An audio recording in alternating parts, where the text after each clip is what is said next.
Hey everyone, I'm here with the Swizzlestick today, and we're going to be doing a Q&A on the hypervelocity rocket project that we've undertaken recently.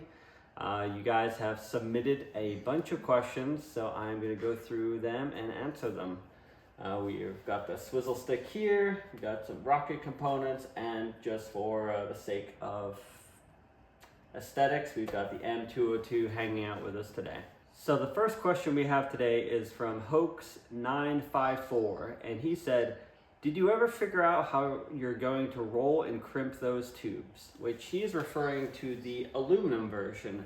So the original Swizzlestick was not carbon fiber as you see here. It was made from mostly all of aluminum.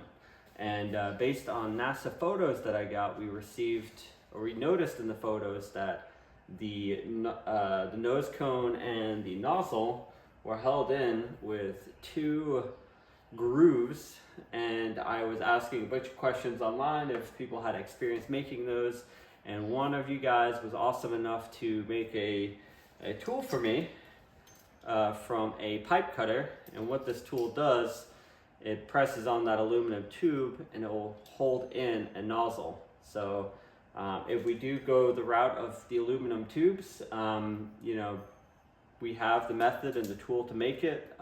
Really appreciate the supporter. He's been following a long time, and he also made this nozzle based on the patent. Very authentic looking nozzle. Now the original was made from aluminum. This is steel, but it's still a pretty cool representation of what they had in mind when they first came up with the concept and put it in the patent.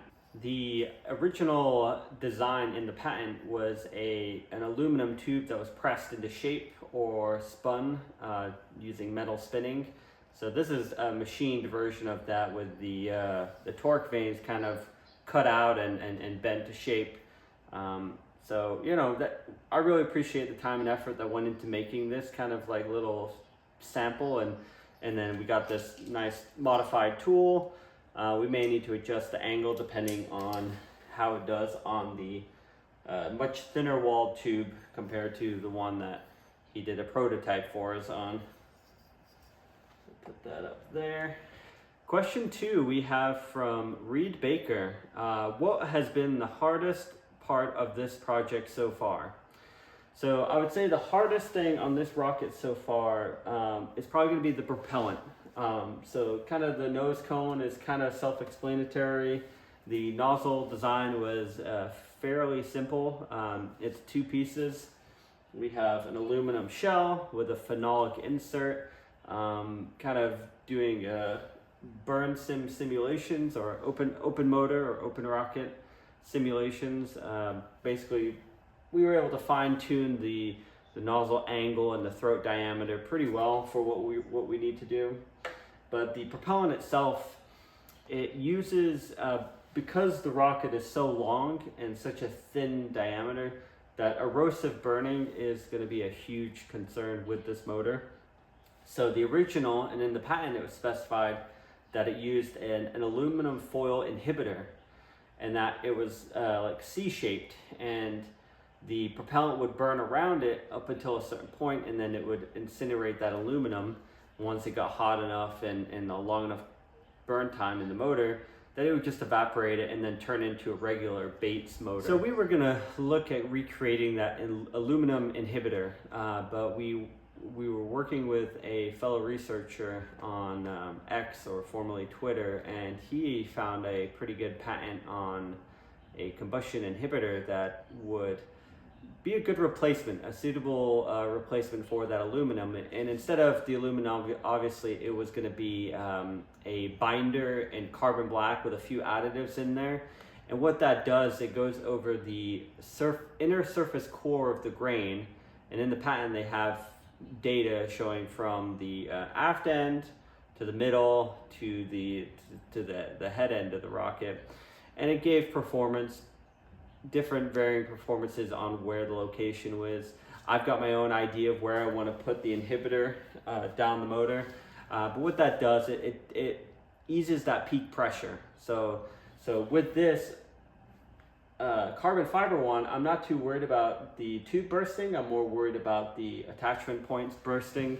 But with the aluminum version, I would be more concerned about the tube bursting, just because it has a much lower tensile strength, especially under heat. So that inhibitor just takes the edge off of the peak pressure. So we want to keep it under, ideally it would be nice to be under 2000 psi, but we may actually be going up, around 2500 psi, which this will burst around 3000 psi, especially under heat that dramatically drops. Now luckily this is a fast burning motor. It burns out between half a second and 1 second. And by the time you're at half a second, it just drops off in terms of pressure and heat.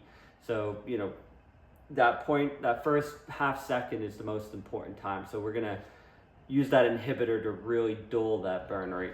So the third question is actually from the same user. He asks, what level of accuracy are you designing for, and what level would you consider a failure? Well, we're still doing research in terms of the data. So this was tested 3 times. One as a proof of concept that this would fly straight. That was in Fort Meade. And then it was tested 2 more times at Wallops Station at NASA, which they had a bunch of high-speed cameras and telemetry data machines that could, basically actively track this rocket in flight. Now, I'm working very hard to get that data to know what the original was capable of. So for me, I don't have a specific number. It would be nice to get, be able to hit a car-sized target at maybe, 1,000 yards. That would be a pretty cool achievement. What I would consider a failure would be, if we can't hit the broad side of a barn, we can't hit roughly where we're going to put the cameras and try to hit maybe some kind of target or a wall or something like that. If we fire 10 rounds and we can't hit the target at all, I'd probably consider that a failure in terms of the accuracy. The other part is achieving the hypervelocity. So there's 2 parts. The achieving hypervelocity is probably the most important for me, but the accuracy is important too. This is also a volley fire style weapon, so it would be fired by the dozen, so it's more of a shotgun effect too. So you would be firing these at volume. Another question will go into this, what were the targets, but this is kind of like the Fliegerfaust, one of our other launchers. Now, more modern hypervelocity rockets greatly improved their accuracy. I believe they even got the 2.75-inch Persuader hypervelocity rocket. That one could do under 3 CEP, which is the measurement for missiles, and that's very low. So hypervelocity rockets can be really accurate. It's just about how fine-tuning you get that spin rate, as well as the stability of the rocket and how quickly you're able to get it to full peak velocity. So the longer time it takes to get to that peak velocity will determine how accurate you can get it. Kind of like a tank shell, which is going as fast as these. It burns all of its propellant in the barrel, or mostly in the barrel, and you're going to get that peak velocity at the muzzle, whereas these need time to build up to that speed. So the next question is from Tim Brew Slice, and he asks, have you found a test site yet? And I believe we have. So there's a very kind person that I've been speaking to lately. He is quite big in the destructive device arena, and we spoke a little bit about possible locations, and he is actually a partner of a testing facility down in Texas. That is going to be a potential location. So for me, I need a good quality backstop. I need a very remote location. If one of these rockets goes haywire and flies in the wrong direction, I don't want it hitting any vehicles. I don't want it hitting any homes. I want it to be able to fly erratically and land somewhere in the desert and no one gets hurt or harmed. And I also need to make sure that that location has a safe place for the participants. So it will probably be me, a film crew, a few people helping, and I I would like for everyone to be in a safe location. So my original plan was to rent out an armored car and have that on site, and when we test, everyone's in that vehicle, and the armored vehicle would take the brunt of any erratic rocket. It's not going full velocity because it wouldn't be right in front of the launcher. If it went haywire, it would lose a lot of its velocity, and I don't think it could penetrate an armored car with such instability. But it's just a way to keep everyone safe. This location, though, I believe has a bunker that everyone can be in safely. So all the high-speed cameras can be remotely activated and taken care of. So those are kind of the requirements, and I think I found a place. It's probably a little more expensive than I'd probably like, but that safety is important to me. Next question is from Unseen Killer, and he says, does it make me more straight or more gay if it turns me on? And I'll have to say, I don't know, but I do know you're a man of length rather than girth if you like the Swizzlestick.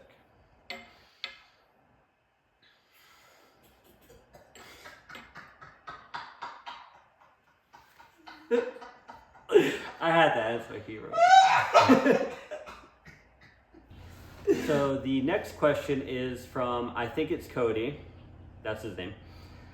Will it be a hypersonic penetrator, or will it have some sort of chalk filling? So a lot of my ammunition has had chalk filling, and that's because they're slower rockets or slower projectiles, and I kind of like to have some way of marking the targets. Doing what we do, we can't use explosives. We don't have the federal explosives license to do that type of thing. So for now, we've been using chalk, and that's been fine. So with this rocket, it's using kinetic energy. Now, it doesn't have many of the more modern hypervelocity rockets use a tungsten penetrator rod at the tip. And a lot of times they'll separate, or there'll be tiny flechette penetrators that'll dissipate when the motor burns out. So these, the original and then mine, are made from aluminum, which is not the best penetrating material, but it's going so fast. So these go a lot faster than the typical hypervelocity rockets, which are around 5,000. This one was originally achieved 7,000 feet per second, but the perfected version that they ideally wanted to make was about 9 to 10,000 feet per second, which is a whole lot of kinetic energy, which would negate the need for a tungsten penetrator, at least for lightly armored targets and that type of, it probably wouldn't go through a main battle tank, but it would probably go through an APC just fine. And that kind of segues into our next question from Bunny IP Hunter. He says, what is the expected velocity and hypothetical penetrative ability? So with this rocket, for me personally, I'm happy to get anything over 5,000 feet per second. Now, based on our static testing, we'll kind of get a rough idea if we can achieve the original 7,000 feet per second. And I'm going to put on the screen the ideal impact force. I think it was over 500,000 foot-pounds of pressure on target. I'll put a photo of the patent that specifies that. And in the patent, it was speaking about the ability to penetrate 3 inches of armor with a peak velocity, which the patent was wanting the ideal velocity to be 9,000 feet per second, which for a main battle tank wouldn't really penetrate it. It's kind of on the lighter side, but lightly armored vehicles like APCs or supporting vehicles, those rockets would be ideal, and they'd be shot in quite a number, anywhere from 25 to 50 rockets at a time. You could really pepper a target with lots of these rounds and do a lot of destructive damage on target. So the next question is from All Night Wrong, and he asks, how did you find out this thing existed in the first place? So I was originally not aware of this patent, and that's how I found out about it, was through a patent.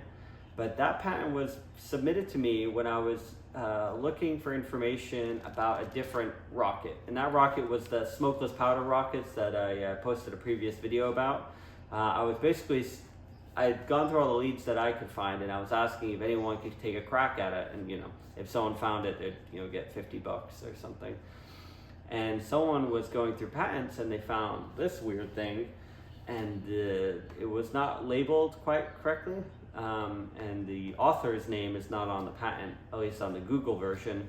So it kind of eluded my searching. So when I found it, it kind of checked all the boxes. Made of cheap materials, cheap, really high velocity, made I believe from composite propellant, but I didn't think it existed outside of concept. And then I was investigating this patent more, and then I purchased the case file for the patent from the National Archives. It's old enough to be held in the National Archives. And in the last 2 pages of that case file were test fire photos.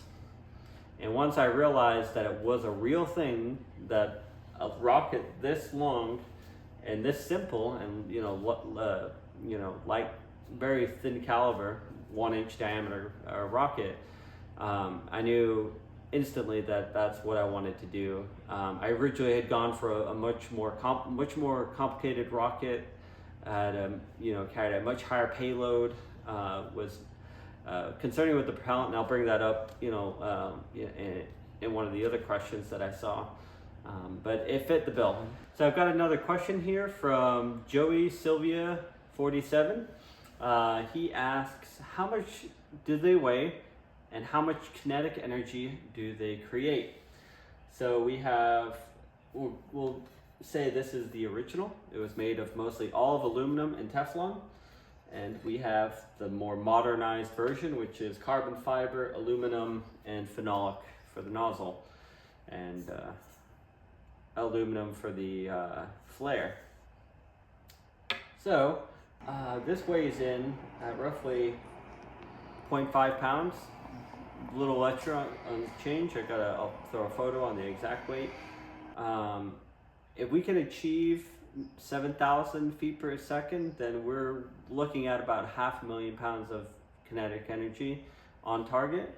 The original actually was aiming for 9,000 feet per second, if not more, and that would have been around 600,000 feet, 600,000 foot-pounds of energy deposited on the target.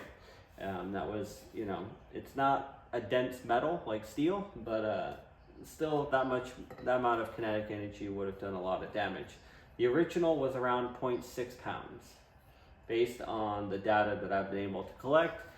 I don't have the exact measurement, but I've got a rough estimate based on the total weight of the rocket, which was 1.92 pounds. So I've got a question here from Two Timing Travi. And he says, how long did it take you to perfect your craft? And I would have to say that I am far from perfect, not even close to be honest, but it's been a nice 5 years of practice of testing various weapon systems to get to where I am today. I wouldn't nowhere near perfect, but I've definitely built a skill set, a baseline of knowledge on a variety of different topics. I wouldn't say I'm an expert in any of them, but I do know enough to build semi-functional rockets at this point. Got a question here from NoNoJJ9RR, and he says, can they be fired from a handheld launcher? And to that, I say we reference the patent, which does make mention of firing them from the shoulder. It was designed to be an anti-tank weapon. I use that loosely because, even 1960s tanks would have had fairly more armor than 3 inches in most places. I'm not an expert in that either, but that'd be my guess, is it would not do as well against tanks, but definitely light armored vehicles, APCs, and fortifications, it would do pretty well against. You would have to account for the exhaust, so maybe a Panzerschreck style face cover, or having the shooter further back behind the barrels, like the Fliegerfaust, where you're all the way near the rear end of the launcher. You'd have to compensate for that exhaust. Now, a 1-inch motor does have a fairly small exhaust. I wouldn't say it's anywhere like the 20 millimeter ones, which were very itty bitty nozzles, but you would want to protect your face definitely if you were firing from the shoulder. Now, will we do it? No. All our rockets are fired remotely, so we're, for safety reasons, liability, we're just going to be firing from a launch platform. So I have another question here from Ellie Rev Zen 418, and he says, what are your reasons for not using the more cheaper and more accessible design with the aluminum rocket casings like the original?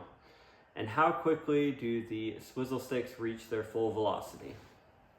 So we talked about this earlier, while we have carbon fiber versus the aluminum, and it really comes down to, I didn't have as much data as I did now on the aluminum ones, so I kind of over designed the carbon fiber ones.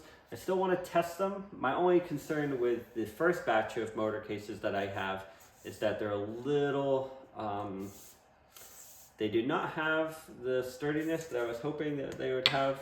The aluminum one is definitely more sturdy, although it couldn't handle the same amount of pressure that this can. But for flight, I think you would have more oscillation, or you'd have more of a wobbling in flight, and that would probably definitely hurt stability. So, first batch, we're going to be doing static tests. It's not flying. It's that part of it's not going to be considered.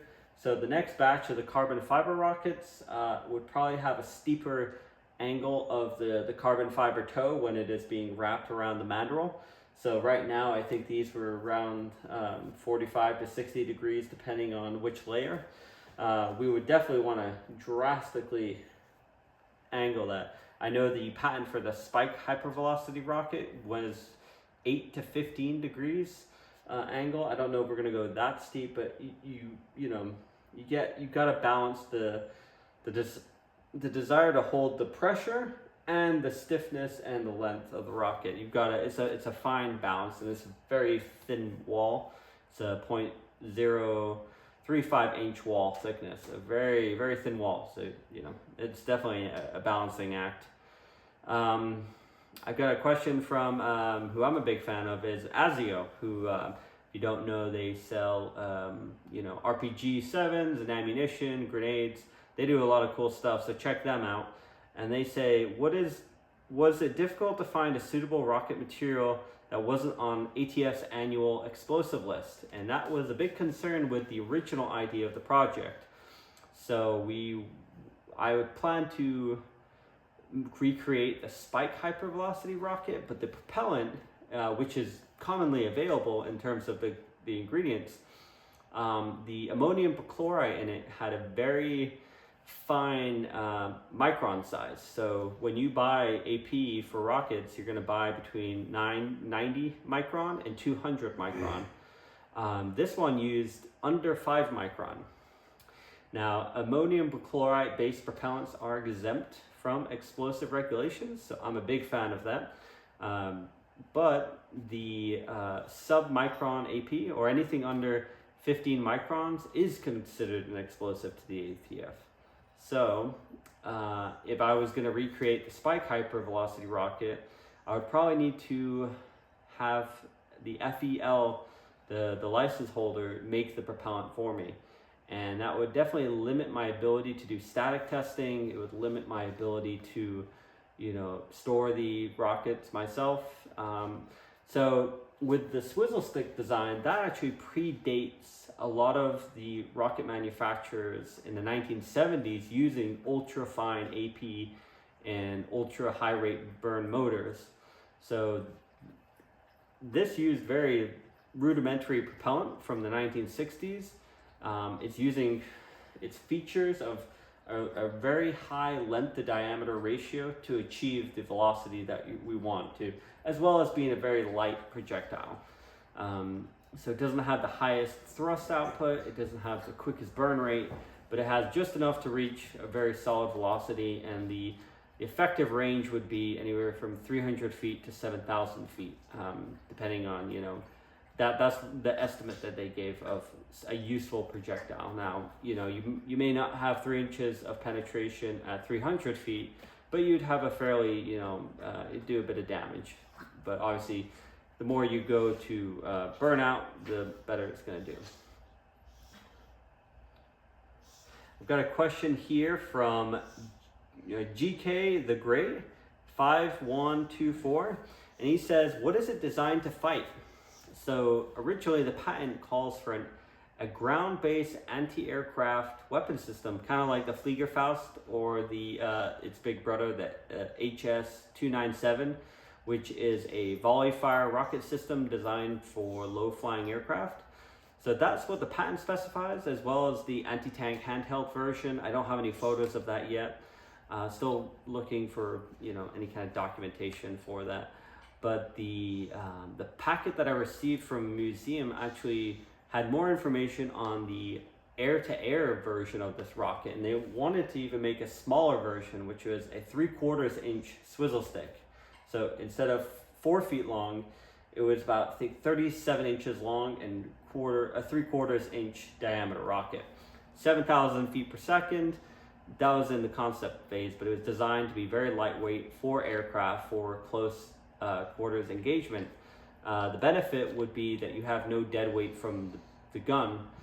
You would fire a magazine of rockets, and that the magazine would jettison from the plane, and you'd have no dead weight. So you'd save on fuel and have maybe some more maneuverability as you're running lower on ammo. I have another question here from Ellie Rev Zen. His second question, I didn't quite answer that the first time. How quickly does the Swizzlestick reach their full velocity? And they burn out at about half a second.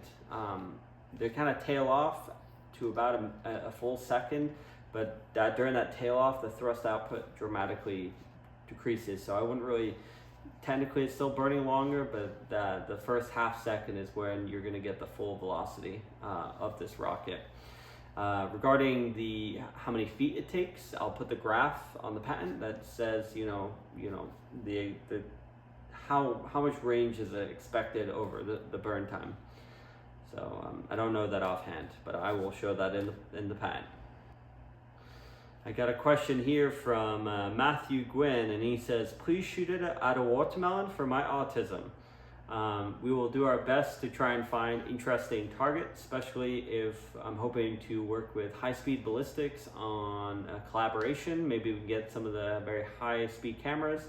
And if we can hit something with this thing, we'll definitely make it something interesting. I may have to, regardless of what we shoot, shove a watermelon inside it just for your autism to be satiated. Thank you everyone for watching the video. I appreciate everyone submitting their questions. If you have more, feel free to reach out. Maybe I'll do a follow-up. I do like this current setup. Maybe we'll do our next update video here in the pretend studio that we have. We will update shortly when we get propellant. We'll be doing static testing of this rocket motor and go from there. If you'd like to support the channel, we have our books on Amazon. If you pick one of those books up, it goes a long way to funding the project. We also have a GoFundMe, and that is greatly appreciated. So thank you everyone, and have a great night.